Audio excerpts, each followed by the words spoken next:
શું થયું છે? કંઈ પ્રોબ્લેમ થયો છે? તમે રડો છો કેમ? ના એકચ્યુઅલી મને ઘરમાં ના જોઈને તો મમ્મી થોડી ટેન્શનમાં આવી ગઈ હતી, બીજું કંઈ નહીં. હા પણ તું ગઈ ક્યાં હતી? એકચ્યુઅલી મને અભયનો ફોન આવ્યો કે એક કેસમાં સીસીટીવી ફૂટેજ મળી છે તો આવીને ચેક કરી જાઓ.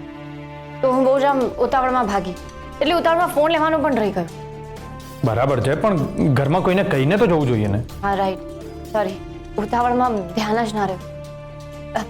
મમ્મી તું જા ને પાણી લઈને સુઈ જા, હવે ટેન્શન ના લે.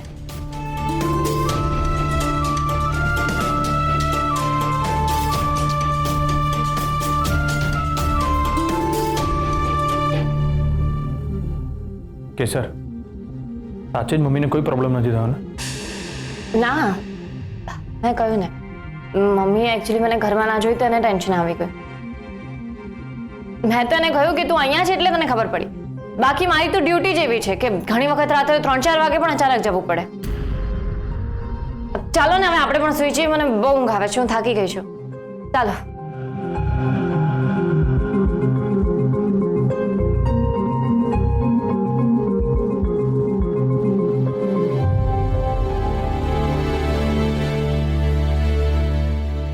જો મને સમ આપવાની તો આદત નથી અને મને તમારા ઉપર વિશ્વાસ છે,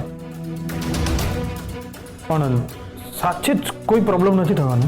ના ના હર્ષવર્ધનસિંહજી, તમે નકામું ટેન્શન ના લો, કંઈ પ્રોબ્લેમ નથી.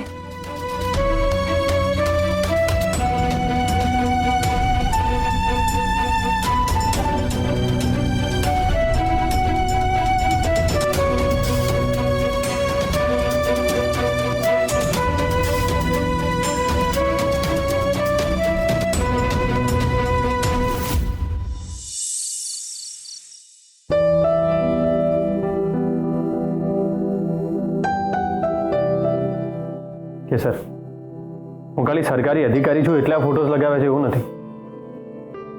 ગાંધીજીના વિચારો અને સિદ્ધાંતો પ્રત્યે મને એક માન છે, શ્રદ્ધા છે એમના વિચારો પર. ગાંધીજી હંમેશા સત્યનો આગ્રહ રાખતા, એટલે હું પણ એ જ માનતો થઈ ગયો છું કે સત્ય એ દુનિયાનો સૌથી સરળ સિદ્ધાંત. દુનિયાના બધા જ પ્રોબ્લેમ સત્ય બોલવાથી સોલ્વ કરી શકાય.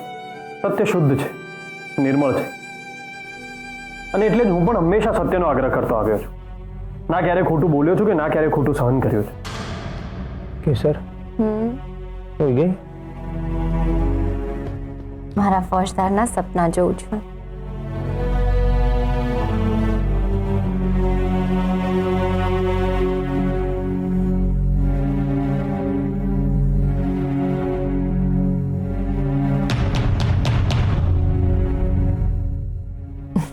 શું થયું ફોજદાર?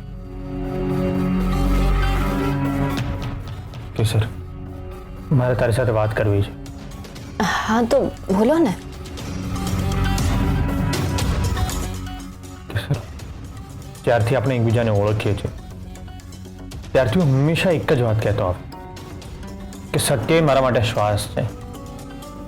હું કંઈ પણ સહન કરી શકું છું, પણ કોઈ ખોટું બોલે ને એ સહન નથી કરી શકતો.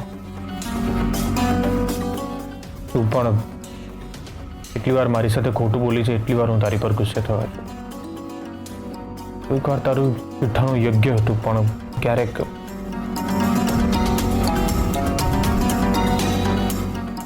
હવે મને સમજાય છે કે માણસ ખોટું બોલે.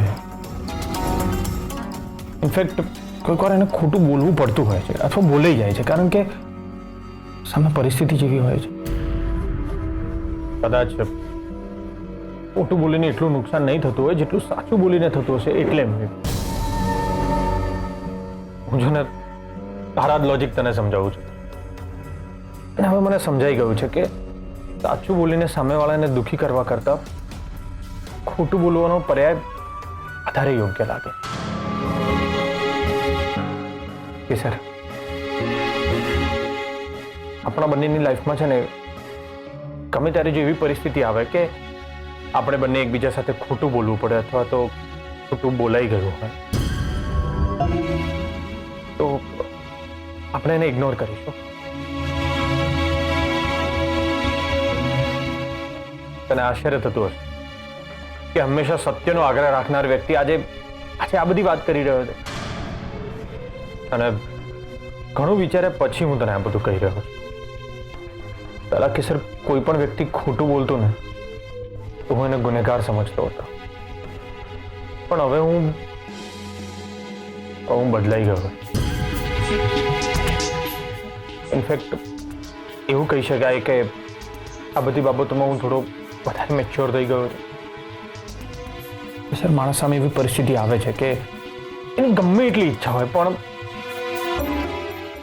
સાચું નથી બોલી શકતો, એટલે ખોટું બોલવું પડે.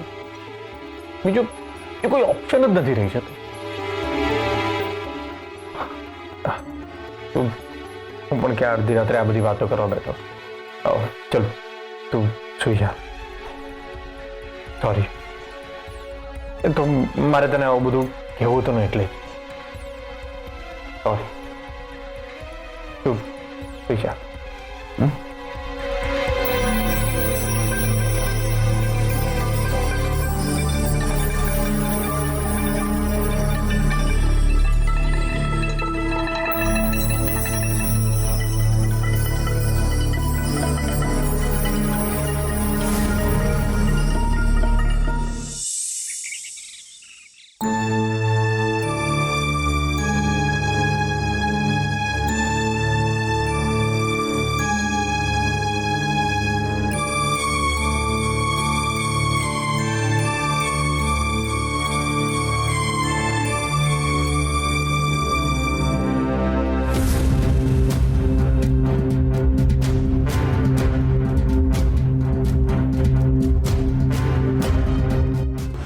આ સેટેલાઇટ ફોન હંમેશા તારી પાસે રાખજે.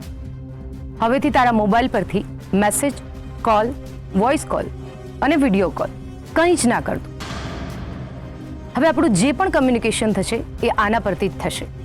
અને આ ટ્રેક નથી થઈ શકતું, આપણી ઇન્ફોર્મેશન લીક નથી થઈ શકતી, કોઈ વાત રેકોર્ડ નથી થઈ શકતી. આઈ નો. ગુડ. અને બીજી એક વાત, આઈ એમ ઇમ્પ્રેસ્ડ. તારી પત્ની માટેનો તારો પ્રેમ જોઈને. Thank you. બટ આ ફોન વિશે એને ખબર ના પડે તો હું વધારે ઇમ્પ્રેસ થઈશ. Don't worry. ગુડ.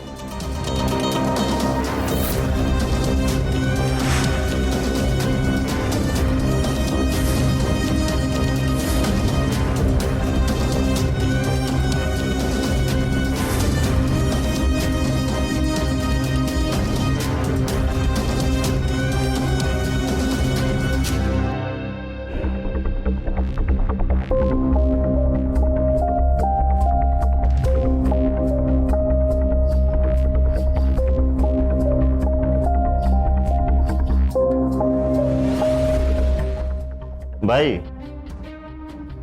હા શું છે? મોબાઈલ ફોન છે? આ બાબા આદમના જમાનાનો ફોન ક્યાંથી લઈ આવ્યા તમે? કે પછી રમકડાનો છે? હું રસ્તામાં આવતો હતો ને તો મને એક દુકાનમાં લટકતો દેખાયો, તો મને થયું કે કંઈક અલગ છે આ ફોન, તો લઈ લીધો. આમ દેખાય છે કટલેસ જેવો, પણ છે મોબાઈલ જ. યુનિક છે ને? હા, લાવ જોવા દો. આમાં વાત થાય આમાં? Hello hello, over and out.